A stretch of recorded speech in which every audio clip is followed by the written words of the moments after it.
तो एक बार फिर से स्वागत है हमारे सोनी टेक के एजुकेशन चैनल पर। जैसा कि आपको पता है कि मैं आप लोगों के लिए इसी प्रकार से कंटेंट लेकर के आते रहता हूं, जिसमें कि 9, 10, 11, 12 का आप लोगों का चल रहा है क्लास। लेकिन इस सीरीज में हम बात कर रहे हैं आप लोगों के लिए क्लास 12 के फिजिक्स के बारे में, जिसके लिए कि पिछला क्लास मैंने आपको ऑब्जेक्टिव लेकर के आया था और मैंने कहा था कि आपको सब्जेक्टिव भी दूंगा। तो सब्जेक्टिव मैं बहुत ईजी वे से लेकर के आया हूँ। जो भी आप अपने घर में तैयारी करते हो रिवाइज कर लो, पहले से तो कोर्स किया हुआ ही है। यदि आपको पूरा कोर्स का पूरा पीडीएफ चाहिए, नोट्स चाहिए, तो आप कमेंट बॉक्स में कमेंट कीजिए, मैं आपके लिए पूरा पीडीएफ दे दूंगा। आप हमारे वेबसाइट से भी पढ़ सकते हैं, आप हमारे चैनल से भी पढ़ सकते हैं। हमारा वेबसाइट भी है, वेबसाइट का लिंक डिस्क्रिप्शन में मिल जाएगा। आप वहां से जा करके आप हमारे चैनल को व्यू कर सकते हो या फिर आप हमारे चैनल पर भी देख सकते हो। चलिए, यदि आप हमारे चैनल पर नए हैं तो चैनल को सब्सक्राइब कर लीजिए, क्योंकि आप अभी क्लास 12 का फिजिक्स पढ़ने वाले हो और आगे भी इस सीरीज में फिजिक्स केमिस्ट्री दोनों को मैं एग्जाम से पहले बहुत सारा चीज मैं बता दूंगा, मोस्ट इंपॉर्टेंट क्वेश्चन भी बताऊंगा। चलिए, वीडियो अच्छा लगेगा तो लास्ट में जाकर के लाइक जरूर कीजिएगा और अपने दोस्तों को शेयर कीजिएगा। चलिए चलते हैं अपने कंप्यूटर स्क्रीन पर। तो हम लोगों का आज का जो पहला क्वेश्चन है वो है, आप देख रहे हैं स्क्रीन पे कि आवेश का संरक्षण सिद्धांत क्या है, समझाएं। तो आवेश का जो संरक्षण सिद्धांत है वो आपको पता है कि आवेश क्या होता है। तो यह एक चार्ज है जो कि किसी भी पार्टिकल को ये क्या करता है, आवेशित करता है। तो देखिए, इसमें लिखा हुआ है किसी संकाय का कुल आवेश नियत होता है। किसी संकाय का कुल आवेश नियत होता है। नियत का मतलब हुआ कांस्टेंट, मीन्स उसका ना तो नाश होगा ना ही नष्ट होगा, ठीक है ना। मतलब कि ना ही वो जो है कि सृष्टि होगी और ना ही उसका नाश होगा, ठीक है। तो यहाँ पर देखिए लिखा हुआ है, अर्थात आवेश ना तो नष्ट किया जा सकता है और ना ही इनकी सृष्टि की जा सकती है। आवेश एक ऐसा चीज है जिसका निर्माण नहीं होगा और इसका जो है कि नाश भी नहीं होगा, ठीक है। चलिए नेक्स्ट है, कह रहा है क्या कि इसकी सृष्टि नहीं की जा सकती, ठीक ना। तो किसी भी प्रक्रिया के पहले निकाय का जो नेट आवेश होता है वही प्रक्रिया के बाद भी रहता है। यही आवेश का संरक्षण सिद्धांत है। कहने का मतलब है कि किसी आवेश पर कोई भी प्रक्रिया होने से पहले जितना आवेश रहता है उतना ही आवेश प्रक्रिया के बाद होता है। मीन्स कोई भी कार्य होने से पहले उस पर जितना आवेश रहता है बाद में भी उतना ही आवेश रहता है। क्लियर हो गया। चलिए दूसरा देखिए है हम लोगों का, विद्युत क्षेत्र तथा उसकी तीव्रता से आप क्या समझते हैं। तो देखिए, विद्युत क्षेत्र जो है हम लोगों का वो होता है कि किसी भी जो है कि आप जैसे कि मान लो कि किसी भी क्षेत्र में कोई आवेश होता है तो वो विद्युत क्षेत्र कैसे कहलाता है, क्या कहलाता है, उसको हम लोग जान जाते हैं। कहता है किसी आवेश के चारों तरफ, आवेश के चारों अराउंडिंग जो है चारों तरफ वह आकाश है जहां विद्युत बल का अनुभव किया जाता है। यानी कि जहां पर विद्युत बल का अनुभव किया जाता है वो जो है हम लोगों का विद्युत क्षेत्र कहलाता है। जैसे कि एक दूसरे से r दूरी पर स्थित दो आवेश q तथा q0 के बीच पारस्परिक क्रिया इस प्रकार होती है कि Q अपने चारों तरफ एक विद्युतीय क्षेत्र उत्पन्न करता है जिसका अस्तित्व दूसरे आवेशों की उपस्थिति में मुक्त होता है। कहने का मतलब हुआ कि इसमें दो आवेश होगा, एक आपका Q और एक Q0। तो Q जो होगा वो उस क्षेत्र में विद्युतीय क्षेत्र उत्पन्न करता है, ठीक है। और फिर कह रहा है उपस्थिति की जांच भी होती है जब एक दूसरे आवेश Q0 इस क्षेत्र में लाया जाता है और जब हम उसी को Q0 को लेकर के आते हैं तब यहाँ पर उसकी उपस्थिति की भी जांच हो जाती है। चलिए इसमें देखिए कह रहा है क्या कि आवेश का क्षेत्र जांच आवेश से पारस्परिक क्रिया कर विद्युत बल वेक्टर F द्वारा उत्पन्न करता है और बल जो है वेक्टर F, यानी कि आप F पर यहाँ पर जो है वेक्टर भी दे सकते हैं, एरो जैसा, का परिणाम दोनों आवेशों के बीच की दूरी पर निर्भर करता है।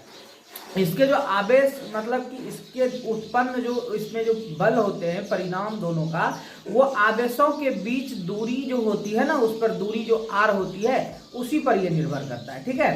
तो आवेश q के कारण r दूरी पर स्थित विद्युत क्षेत्र का जो तीव्रता है वो आपका E पर vector is equal to F पर वेक्टर, जहां पर F आपका बल है, ठीक है।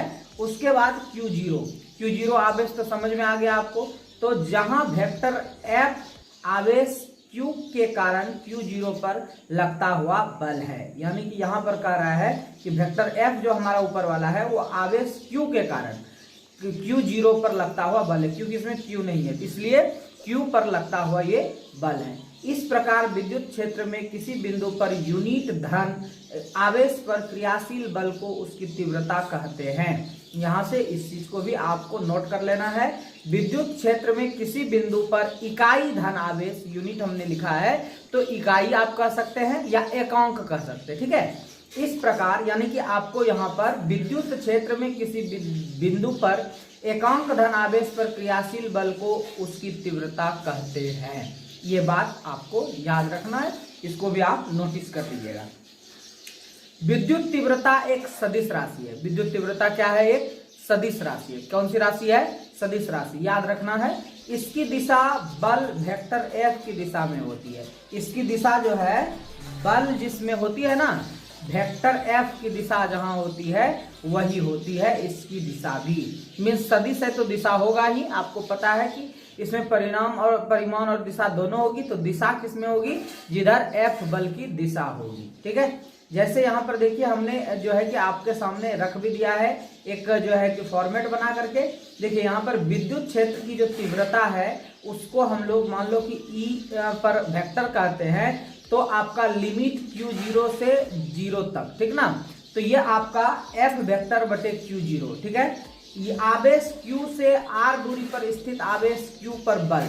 तो अब यहाँ पर बल देखिए, आपको पता है कि यहाँ पर जो हम लोग F लेते हैं, F होता है 1/4πε0 इंटू Q इंटू Q0/r²।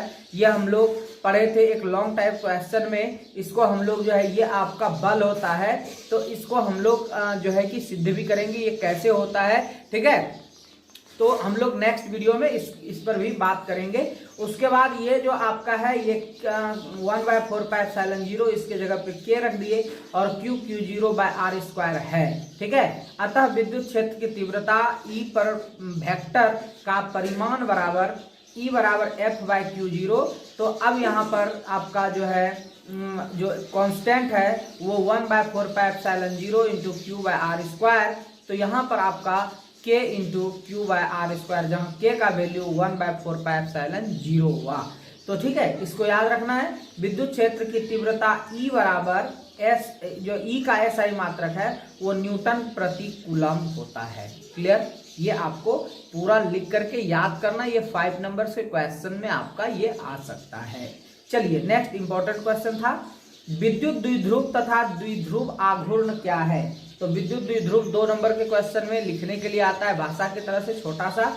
तो दो बराबर तथा विपरीत आवेश के किसी अल्प दूरी पर स्थित होने की स्थिति में उस निकाय को विद्युत द्विध्रुव कहते हैं। एकदम शॉर्ट शब्दों में मैंने समझा दिया है, खुद से बनाया गया PDF में आपको पढ़ा रहा हूं। दो बराबर तथा विपरीत बिंदु आवेश के किसी अल्प दूरी पर स्थित होने की स्थिति में उस निकाय को विद्युत द्विध्रुव कहते हैं। क्लियर? चलिए अब हम बता भी देंगे अभी। अब द्विध्रुव आघूर्ण क्या है? किसी विद्युत द्विध्रुव का द्विध्रुव आघूर्ण किसी एक आवेश का मान तथा दोनों आवेशों के बीच की दूरी का गुणनफल होता है। यानी कि इसको हम लोग M कहते हैं। ध्यान से समझना है इसमें कि क्या होता है। कहता है कि किसी विद्युत द्विध्रुव का द्विध्रुव आघूर्ण किसी आवेश का मान, तो आवेश का मान मान लो -Q है +Q है, मैंने यहाँ पर डिटेल भी कर दिया है A B।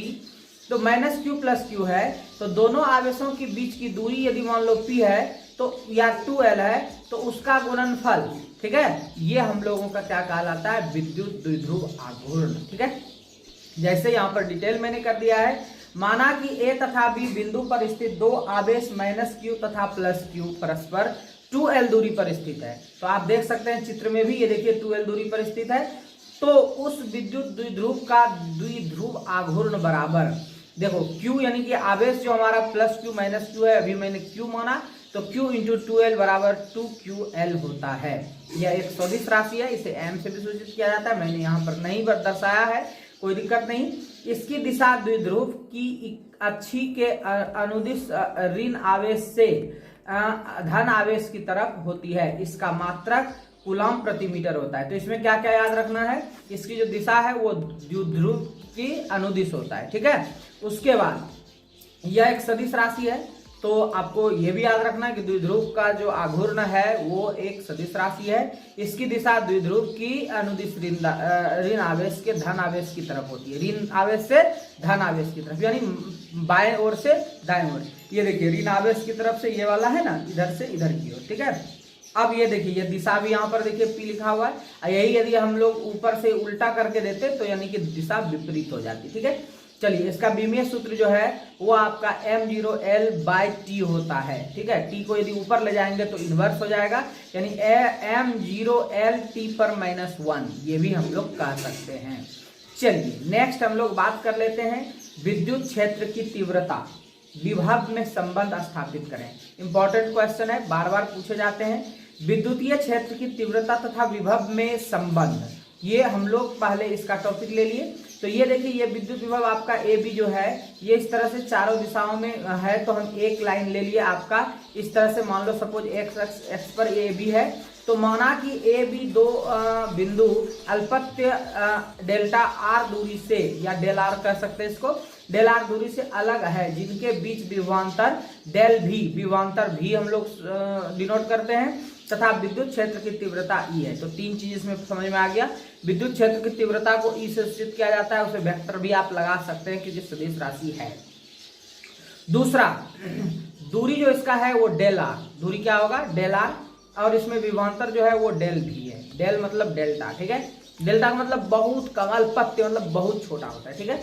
आवेश Q0 को B से A तक लाने में संपादित कार्य को W सूचित करते हैं, तो डेल W है, तो हम पाते हैं कि देखिए डेल भी, यानी कि आपका जो विभवांतर है इसमें, यानी कि यहाँ पर आप देख सकते हैं भी को जो हम लोग माने हैं विभवांतर, तो विभवांतर आपका हो जाएगा क्या, कार्य बटे आवेश, ठीक है। तो कार्य हो गया आपका डेल W बाय आवेश Q0, तो ये आपका F del R bye Q0 भी हो जाएगा, क्योंकि कार्य बराबर क्या होता है, बल गुना दूरी उसमें जो लगा हुआ होता है, तो दूरी कितना है R है, बल क्या है F है। उसके बाद हम लोग डेल V बराबर लिख सकते हैं, F को अभी अभी हम लोगों ने सीखा -Q0 इंटू E, अभी हम लोग आगे ऊपर में देखे थे, और बटे Q हो जाएगा क्योंकि Q0 यहाँ पर लगा दिए, और डेल R, तो यानी कि कुल मिलाकर के यदि हम Q को कैंसिलेशन कर लेते हैं क्योंकि दोनों आवेश है, तो आपका -E डेल R हो जाएगा, क्योंकि F बराबर Q0E है, जहां Q0E के विरुद्ध बल F लगाना नितांत आवश्यक है, इसलिए आपका ये कांस्टेंट हट गया। अब E बराबर आपका क्या बचा, del V by del R, यानी कि कहने का मतलब आपका कुल मिलाकर के ये जो यहाँ पर E आपको चाहिए था उसका वैल्यू हो गया del V by del R, जहां del R is equal to 0, ठीक ना। तो यानी कि डेल आर डिनोट कर रहा है 0 में, तो लिमिट लगा देंगे, तो ये आपका डेल V बाय, यानी डेल जो था वो dV बाय dr हो जाएगा, क्योंकि लिमिट लगने के बाद dV बाय dr हो जाता है। अतः विद्युत क्षेत्र में किसी बिंदु पर किसी दिशा में उसकी तीव्रता का घटक उस दिशा में ऋणात्मक विभव प्रवणता के बराबर होता है, ठीक है। क्लियर हो गया। अब यानी कि ये क्या कह दिया कि देखिए यहाँ पर ऋणात्मक, और ऋणात्मक होने के बाद यहाँ पर देखिए माइनस है ना, अब उस दिशा में तीव्रता ऋणात्मक प्रवणता के बराबर होता है, प्रवणता हो गया आपका dV बाय dr।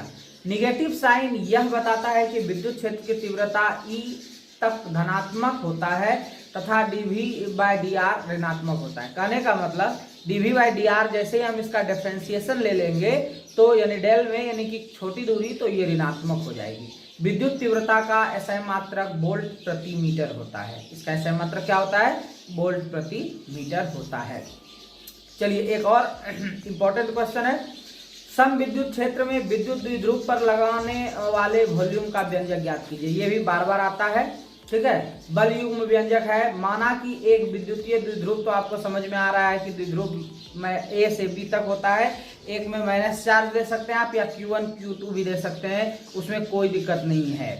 तो यहाँ पर हो गया जिसका आवेश -Q वो +Q कूलम्ब है, आवेश का SI मात्रक कूलम्ब होता है, आपको पता है, तथा इनके बीच की दूरी 2L है, दूरी सब में 2L ही होगी। द्विध्रुव एक समान विद्युत क्षेत्र E में विद्युत क्षेत्र की दिशा से एंगल थीटा बनाते हैं, यानी कोण थीटा बनाते हैं, ठीक है। विद्युत क्षेत्र E के कारण प्लस क्यू आवेश पर बल F बराबर QE विद्युतीय क्षेत्र की दिशा में तथा माइनस क्यू आवेश पर बल F बराबर QE विद्युतीय क्षेत्र E की दिशा में विपरीत दिशा में लगता है। कहने का मतलब एक हो गया आपका प्लस क्यू के दिशा में और एक माइनस क्यू की दिशा में।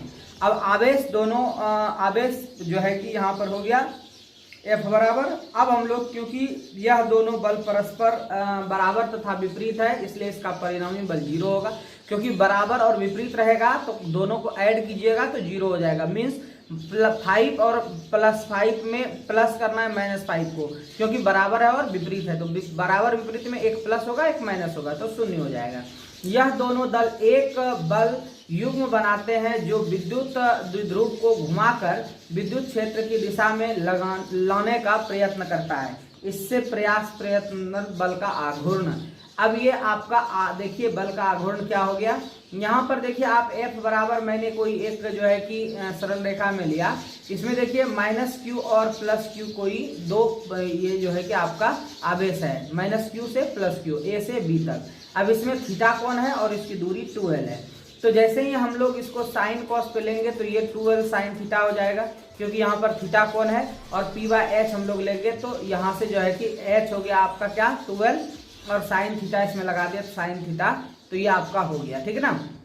अब यहाँ पर देखिए आपका F बराबर QE, क्योंकि ये हम लोग पहले से जान गए हैं। आवेश और विद्युत तीव्रता जो है कि बल को दर्शाती, ठीक है। चलिए अब कह रहा है यहाँ पर आपका बल गुना लंबवत दूरी बराबर आपका हो गया QE गुना BC आपका यहाँ पर दिख रहा है, ये आपका हो गया C और ऊपर वाला हो गया B। तो BC का मान आपको यहाँ पर देखिए दिख ही रहा है, इसलिए आपका समकोण ये था, क्योंकि हम पहले ही बता दिए यहाँ पर समकोण के कारण। तो यहाँ पर BC बराबर आपका हो जाएगा AB और साइन थीटा बराबर AB का मान आपको पता है 2L साइन थीटा, ये हो गया। इसलिए आपका यहाँ पर हो गया QE into 2L sine theta बराबर PE साइन थीटा। यही इसका व्यंजक है, इसको अच्छे से रीड करना है। अब यहाँ पर लास्ट क्वेश्चन आज का जो होगा हमारा, किसी बिंदु पर विद्युत विभव, यहाँ पर विभाग लिखा गया है, सॉरी ये विद्युत विभव है, तथा तीव्रता में अंतर स्पष्ट कीजिए। तो विद्युत विभव और तीव्रता में 2 नंबर के प्रश्न में बहुत ज्यादा इंपॉर्टेंट क्वेश्चन है, ये बार बार पूछे जाते हैं। तो कह रहा है कि किसी बिंदु पर विद्युतीय विभव तथा तीव्रता में निम्नलिखित अंतर है। तो मैंने दोनों पार्ट्स को अलग अलग कर दिया है, विभव और विद्युत। तो विभव में देखिए होता है विद्युत क्षेत्र में किसी बिंदु पर विभव वह कार्य है जो यहाँ पर एकांक होता, यहाँ पर अकाउंट हो गया मिसलीडिंग है, यहाँ पे अकाउंट कर लीजिएगा आप लोग, ठीक है। एकांक धन आवेश को अनंत से, यहाँ पर रो जो लग गया है इसको हटा देना है, ठीक है। थोड़ा सा मिसिंग हो गया, हिंदी टाइपिंग में थोड़ा सा दिक्कत हो जाता है, से उस बिंदु तक लाने में करता है। एक बार फिर से, विद्युत क्षेत्र में किसी बिंदु पर विभव वह कार्य करता है जो अनंत धन आवेश को एकांक धन आवेश को अनंत से उस बिंदु तक लाने में करता है। मीन्स कहने का मतलब अनंत से किसी एक निश्चित बिंदु तक लाने में जो कार्य करता है उसे विभव कहते हैं। और इसी में विद्युत में आ जाते हैं, विद्युत क्षेत्र में किसी बिंदु पर तीव्रता वह बल है जो उस बिंदु पर रखे एकांक धन आवेश पर लगता है। ये आपका विद्युत विभव और ये विद्युत बल, ठीक है। चलिए, यह एक सदिश राशि है, बाएं तरफ वाला ये विभव जो है ये अदिश राशि है, इसकी दिशा नहीं होती, इसका मात्रक वोल्ट होता है। इसका मात्रक क्या होता है? वोल्ट होता है। किसी बिंदु पर विद्युत तीव्रता का आरेख समाकल विभाग के बराबर होता है, ठीक है। अब इधर आ जाइए, यह एक सदिश राशि है, इसका मात्रक न्यूटन होता है क्योंकि बल है ये, और न्यूटन प्रति कूलम्ब होता है क्योंकि बल और आवेश इसमें दोनों होता है, ठीक है। किसी बिंदु पर ऋणात्मक विभव प्रवणता विद्युत तीव्रता के बराबर होती है। तो ये आज हम लोगों का इस पीडीएफ में हम लोग एक जो है कि 6 क्वेश्चंस को कंप्लीट किए, और ये बहुत ही इंपॉर्टेंट है आप लोगों के